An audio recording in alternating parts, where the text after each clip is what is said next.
Hello everybody, and welcome to Cranston Manor, another one of these Sierra high-res adventures from very early in their catalog, before even King's Quest. I just like doing these because these are part of the Sierra history too, but you never see the Sierra Let's Players play these games. Even like the hardcore ones like Delandau or Late Blight, they don't seem to want to play these.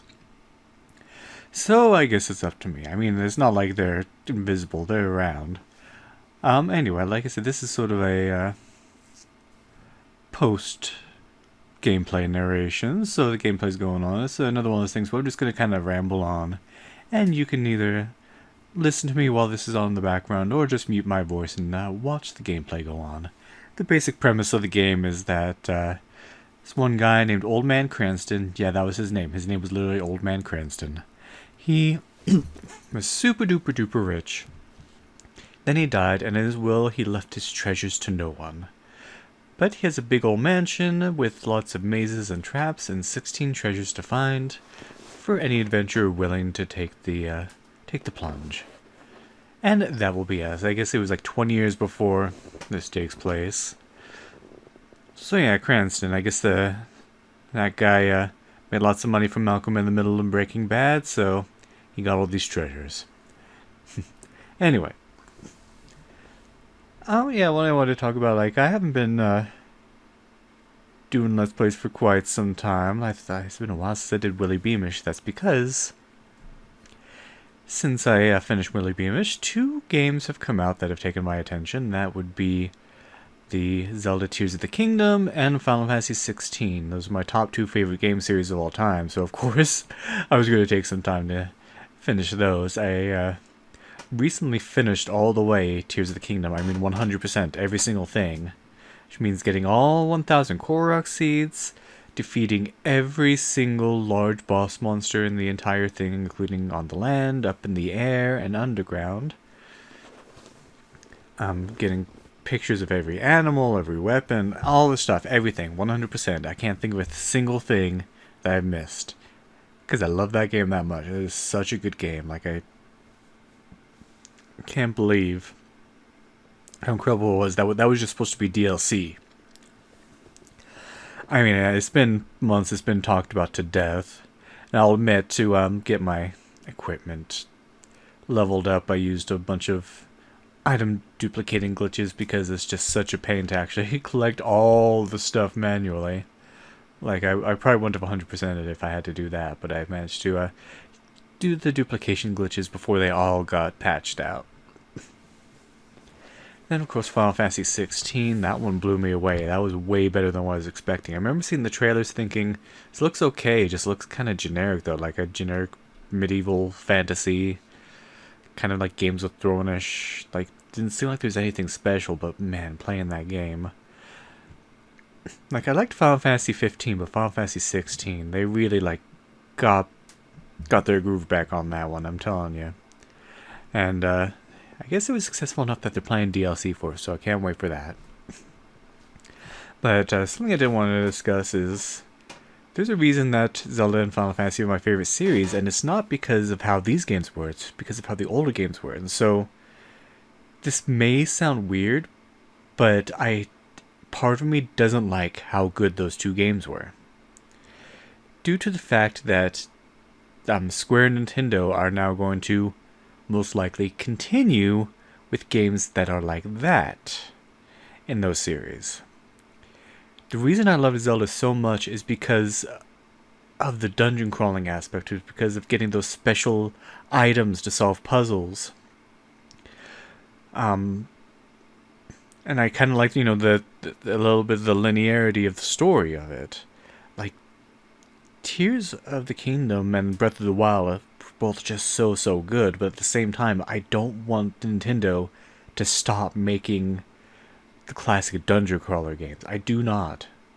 Because those are still, like, my favorites. I still like going back to the old ones. Like, just not too long ago, I finally played the original Zelda on the hard mode, on the master mode, whatever it's called. And it's just so fun. Like, the original Zelda, that's one of the few games that I can just play over and over again and still be amazed by. I remember seeing it back when I was a kid and thinking, wow, this is incredible, this game, like all the exploration. Which is ironic because, like, of course, Tears of the Kingdom, Breath of the Wild, those are about exploration, but there was just something about. It seems to be about the dungeons because Tears of the Kingdom, Breath of the Wild, they don't have proper dungeons. I don't think so. Like, the dungeons were one of my least favorite things about those games because they were just sort of these tiny little small areas where it's like, you have to achieve these 5 things in this area and you're done. And it's just, I don't know, I loved how, like, the dungeons actually worked, how they seem like these big, sprawling, intimidating things, where here it just seems like a kind of little puzzle area with barely any, like, combat. You don't get any sort of new item that you have to, like, figure out how to use to solve puzzles. I don't know, but I still love that game so much. Like, it was kind of sad when I finally killed that very, very, very last boss monster. I think it was it wasn't a Hinox. It was oh man, what are those things called? Those those Talos. Because one of the things you do is you kill every single Hinox, Talos, Molduga, all the big boss monsters. You kill every single one of them, and for each set that you kill, you get a special medal. The medal doesn't do anything. You get no real prize except for that medal, but I just had to do it. When I did that, I was just kind of sad because it's like, well, no, I don't have any more, and I don't want to start a new game. Because, like, I feel like starting over would be more of a chore at this point, but at the same time, I just wanted more to do. It's sad that they've announced no DLC for it. Going back to what I was saying, I still miss the old Zelda. I don't know if they're ever going to do another top-down Zelda again. Like, the last one they did kind of sort of that remake of Link's Awakening, which, of course, is incredible, and I really, really want them to do remakes just like that of Oracles of Seasons and Ages, because those games are incredible, but if with Tears of the Kingdom being so wildly successful, I don't think they're going to kind of go back to the old formula. I don't know, I just hope they do. I don't know, what are your thoughts on that? Now, saying the same thing about Final Fantasy. Like I said, Final Fantasy 16 was incredible. The gameplay was super fun. The story was amazing. Like, the story, I feel like, was something that could have been an old school Final Fantasy. Now, of course, this was a bit more violent and mature, but at the same time, I almost could imagine that game being turned into, like, an NES game, SNES, sprite, pixelated 16-bit game, and still having the same story and the same impact. It was really good. At the same time, I miss the turn-based combat. I loved the turn-based combat from the old games. That's really what got me into the games. And this just didn't have it. And the same thing, like with the dungeons. Like, Final Fantasy 16 was fun, and it sort of had dungeons, but the dungeons were incredibly, incredibly linear. And in the older Final Fantasies, it didn't seem that way. They were sort of like mazy, and there was like exploration. Like, not to say that they didn't have linear dungeons, but there was something that felt more open-ended about them. It felt more intimidating, whereas this one, it's like, follow a straight path to this area, then fight the groups of enemies. Now follow a straight path to this next area and fight the groups of enemies. And there might be like a small little area tucked away over here that has a chest or a treasure. And the gameplay was fun enough to justify that, but at the same time, I just wanted the old dungeon crawling experience. I feel like it's, that's the similar thing with Zelda and Final Fantasy. That's what I wanted. I want, at the same time, the overworld experience. Like, we haven't had a good overworld since Final Fantasy 9, and we're all the way up to 16. Like, we need a good world map. Like, Final Fantasy 11 kind of accomplished that because they had these big sprawling areas that you had to traverse to get to where you were going. And it's been a while since I played that. I canceled my subscription. Just because most of it you need to be in a group to play. Like, they've kind of made it a lot more single player friendly, but up to a certain point, and I'm just not very good at being social. I don't really know anybody in Final Fantasy 11. I don't have time to make groups and do raids and stuff. I can still play Final Fantasy 14 on a very regular basis. I love that game, and that one's very single player friendly, where I only have to kind of group up with a group to do a dungeon, and it luckily just groups me up with other people automatically.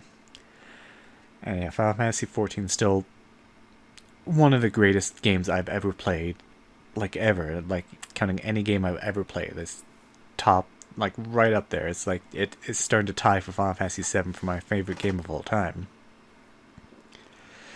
And I'm just rambling at this point, but my point is, again, I want them to go back to the old Final Fantasy formula. They can go back and forth, or they can even make like a spin-off series, because like they were talking about not wanting to do numbered Final Fantasies anymore, because now it's kind of confusing newcomers, thinking they have too much to catch up on. They have to start at 1, which is something I would do. That's what I like to do with games. Even if they have nothing to do with one another, I like to start with the first one. Like, the reason I haven't played any of the Persona games yet is because I want to start with Persona 1, even though I know Personas 4 and 5 have really nothing to do with the first one. And, like, even before that is part of the Shin Megami Tensei series, which have games way before that. Like, I actually had played one of those games in the series a long time ago. I didn't realize the Demon Slayer game on the Game Boy. I remember loving that game, and it's one I've always considered to do a Let's Play of. But yeah, like, when I go through a series, I want to go through the very beginning. It's the same thing with the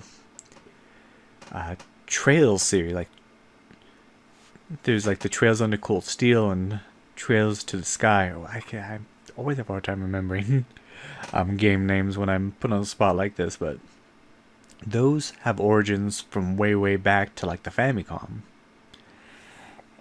And there's just this weird OCD part of me where it's like, I can't play one of these games unless I go back to the beginning, the very beginning, even though the stories have no connection whatsoever.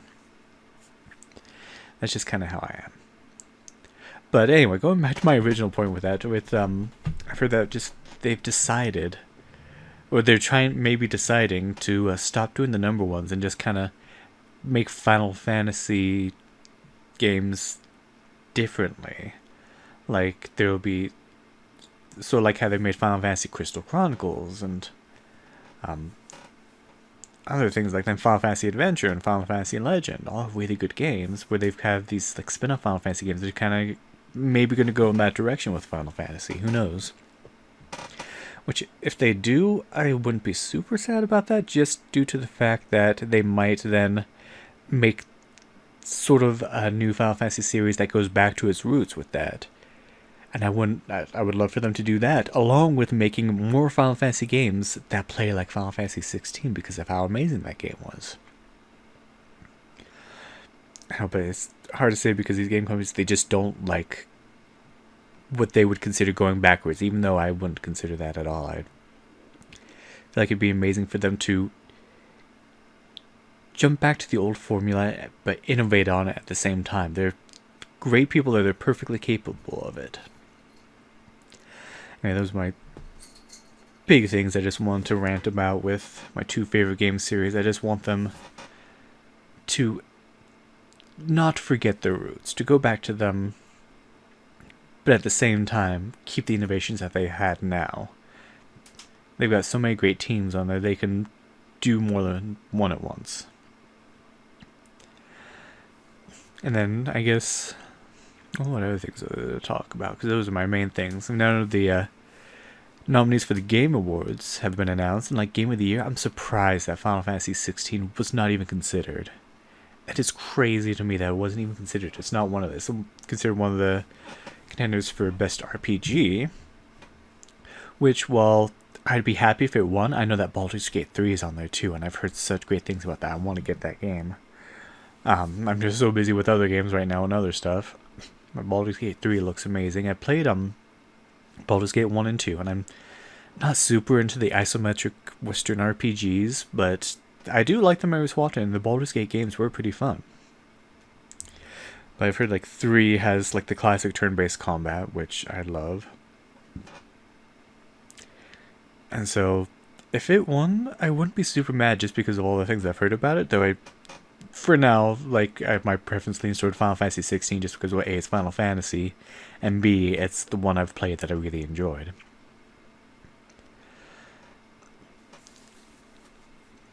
What else is there to say? So yeah, the games I've been playing. Recently there's a game series that I've been wanting to maybe start Let's Plays of, and that is the Ultima series, which those are really, really old games back from the Apple Macintosh, just about as old as this game you're seeing right here. And they're really fun, but at the same time they can also be really tedious. I played Ultima 1 and 2 all the way through quite some time ago, and then I started Ultima 3, and that one took me so long to complete. Like, just yesterday, I finally completed it, and the reason for that is because of the grind. It gets to a point in the game where you need to get gold. I might have even talked about this in an earlier video, but you need to get lots and lots and lots and lots and lots and lots of gold, because that's how you raise your stats, your strength, your dexterity, intelligence, wisdom. You have to pay, it's like 1,000 gold, or no, 100 gold per 1 point of the stat. And I needed to raise my guys to maximum, which for some of the maximum, of course, is 99 points.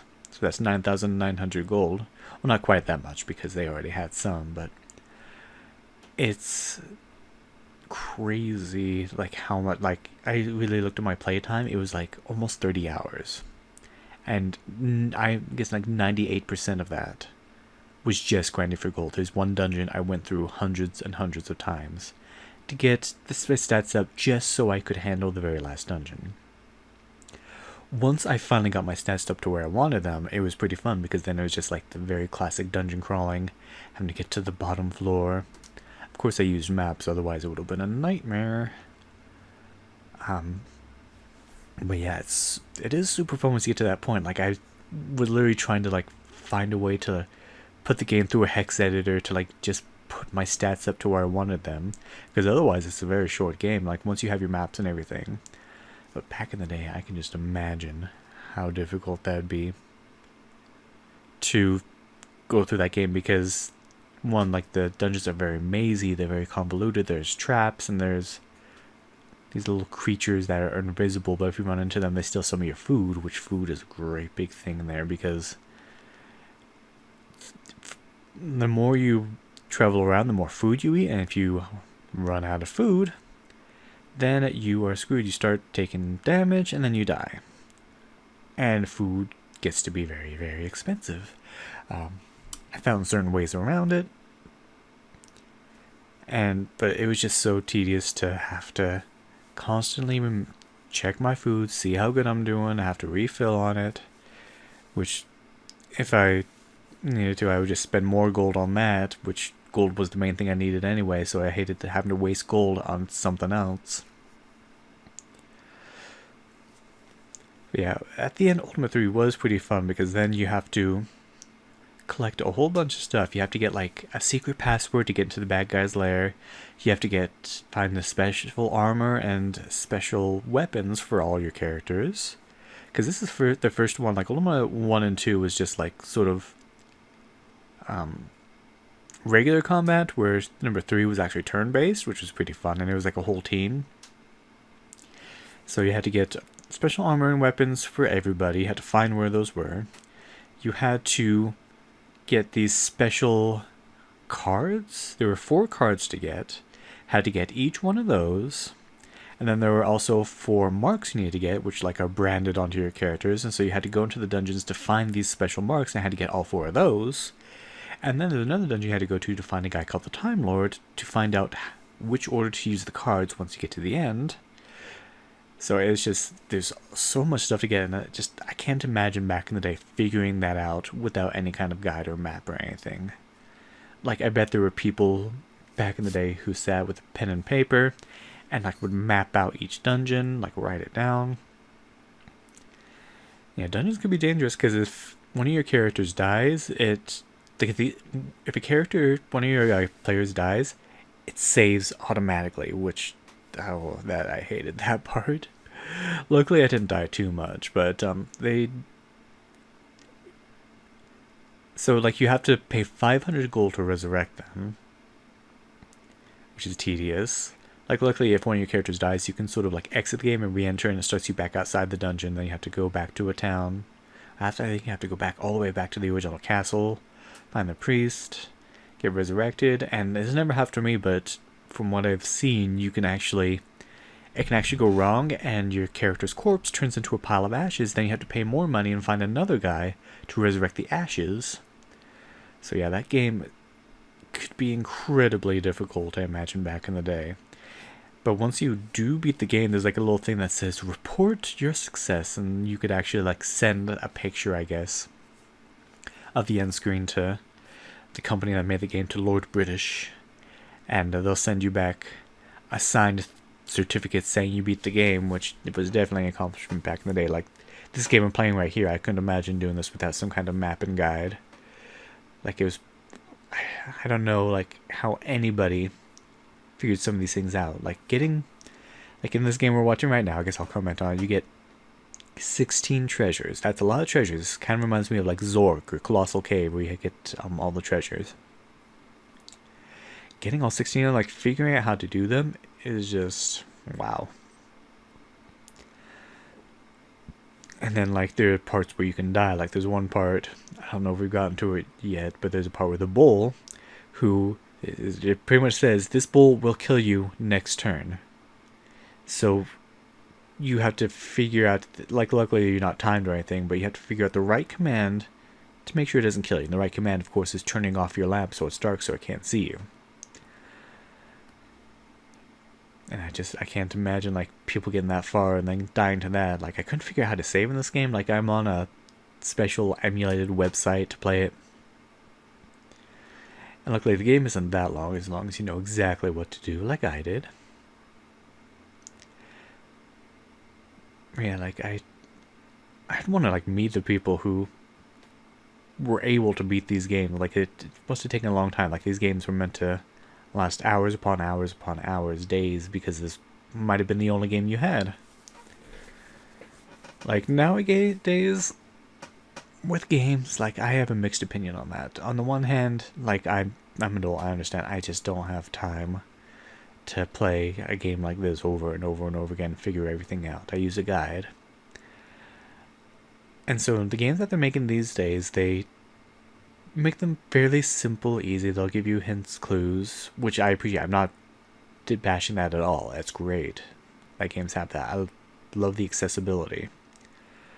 And so it's like you can play through the game, and then you have all that. And maybe there's some replayability, maybe some secrets. They have, they've put achievements in there so you can extend the gameplay a little bit more and have some fun with it. But at the same time, they make sure that you can make steady progress and not get frustrated and quit it, because there's a million other games you could be playing. But at the same time, with point-and-click adventure games that they're making nowadays, I wish there'd be more that were made in Sierra style, with lots of deaths, with lots of trial and error, and maybe no dead ends. I cut out the dead ends. But I'd love to see, like, all the random nonsensical deaths. Oh, here's the bull. Oh, the drawings on this. Anyway, what was I saying? I got interrupted and had to get up for a second. But yeah, I want those deaths again, because those are the funnest things about Sierra games. Like, with like the Laura Bow games, they were fun. With Space Quest games, they were fun. Even if they were, like, super unfair, as long as you can save wherever you want, it's not that bad. You just have to save early, save often, as they say, or even just do kind of like what they did with King's Quest 7, where it just kind of restarts you back to right before you died. I think that would be great. Because I know I mentioned this a lot, but I've been watching lots of that channel Conversations with Curtis, with the actor who played Curtis Craig in Phantasmagoria 2, and now he has his sort of partner, this tech guy from Israel named Daniel, and Daniel talks about growing up with adventure games, and he talks smack about Sierra just because of all the unfair deaths and dead ends that Sierra had. He was more of a LucasArts guy, which I like the LucasArts games too, but he is a bit harsh on the Sierra games. He prefers a lot to have games that have no deaths, or have very reasonable deaths. Like, his favorite King's Quest is King's Quest 7, which I love that game, but it's just such a weird one. But it seemed like mostly because of how simple it was and how, yeah, you would die, but then it would just take you right back to before you died. And I think both have their merit because they're both great. And the next game I'm playing, I'm debating whether to do a LucasArts game or a Sierra game. And I'm leaning kind of toward more LucasArts because I haven't done enough of those. I've done the Monkey Island games, Grim Fandango, and I can't really think of anything else I've done by them. But there are plenty of them. Like, I've been really discovering older games thanks to that Conversations with Curtis channel. One game I recently played like that I'd only kind of vaguely heard of here and there was Zack McCracken, which is an interesting game. It definitely wasn't my favorite, but it definitely has its fans from back in the day. And then, of course, I finally got around to playing Thimbleweed Park, which is a really good game. It has kind of a controversial ending, and maybe I'll play it myself and tell you my thoughts about the ending, but that game, like, it has an easy mode and a hard mode, and the hard mode is hard, it's not lying. Because it's such a big, wide open world that you're in. And sometimes solving those puzzles can be very vague. Like, without spoiling anything, there's one part where you need to get a wrench to wrench something open. And getting that wrench is just, like, the way you do it is very, very convoluted. And it's like one of those parts where it's like, how did people figure this out? Like, I guess they had added like hint lines and stuff like that to help players out. But yeah, but Thimbleweed Park is a really, really, really good game. It's one I like to do on this channel sometime. I don't know if you can hear my cat in the background. I don't know what his problem is. Yeah, I've been like getting into these to more adventure games. Like, I just started playing the old point and click Indiana Jones games, which I always hear about Fate of Atlantis, but I'm actually playing the Last Crusade point and click adventure game, which I guess is a bit more action oriented, so which is probably why it's not as popular. I haven't gotten very far in it yet. I just like played it through a few screens of it, but with games that are text heavy, I have a hard time right now just due to the fact that I usually have to play between working stuff I'm doing, and then I'm also like to play games while I'm watching videos and stuff, like been watching lots of interviews with old developers from Sierra and LucasArts, which has been really fun to learn about that history. Oh my gosh, my cat's going crazy. I don't know what's going on. Anyway, they're fighting to be the top of the cat tower. Alright, but yeah, it's been really interesting, like all these classic game developers, like they've interviewed Ron Gilbert, which is one of the masterminds behind Monkey Island. They interviewed Dominic Armato, the voice of Guybrush Threepwood. One of my favorites, they interviewed Dan Avedon from Game Grumps, which I love Game Grumps, and I've actually seen Dan Avedon live with his band. And then like other guys that, like Mike Ferrari, who did the art for some of these amazing point-and-click adventure games. Just so many, like too many names to name. Of course, they've interviewed Roberta Williams, which is great. Yeah, and it's so great, like learning the history of this stuff. And for Christmas, like one thing I know I'm getting is that book that Ken Williams wrote, the Not All Fairy Tales Have Happy Endings, about the history of Sierra, and I'm excited to get that finally. It's an expensive book, but I finally said, I just want to get this book. Just get it for me. So yeah. That's something I'm looking forward to reading. Which I've never been one before to like be really interested in sort of the behind the scenes stuff with like movies and games and everything. But I've just been so interested in this stuff lately to see kind of like how everything started in the drama and like how games weren't these high budget masterpieces, quote unquote, like cinema was. But you still have these people who were put their heart and soul into these things and did great jobs and paved the way for what we have now. It was great listening to these. Oh, what else is there to talk about? Like, what other games I've been playing? I'm still working on GTA 5. I'm like off and on that one. Been playing Rayman Legends with my wife. Like, it's a fun two-player co-op game, but it can also be super hard and frustrating.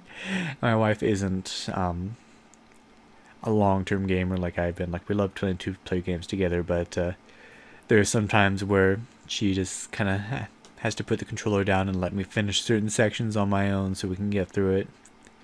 But we're planning to get Super Mario Wonder very soon, which looks amazingly fun, along with the Disney Illusion Island looks fun for a two-player game, and Sonic Superstars. Yeah, so far me and her have played every single two-player Mario game out there, and also we're working on the Kirby games. I still need to get Kirby Superstar Allies, I think it's called, which is really fun. Yeah, oh, we are almost done with the game, so you'll see I'm going to go get the last treasure, so we need to wind up this commentary. Yeah, so if you have any questions for me or any suggestions for any good point-and-click adventure games, I got so many right now that I still need to play. Just let me know. Like I recently, what else did I play? I played Techno Babylon, which was pretty fun. And then there was I think it's called 2066 Read-Only Memories, which was pretty fun. Although it had some like, how do I put this gently?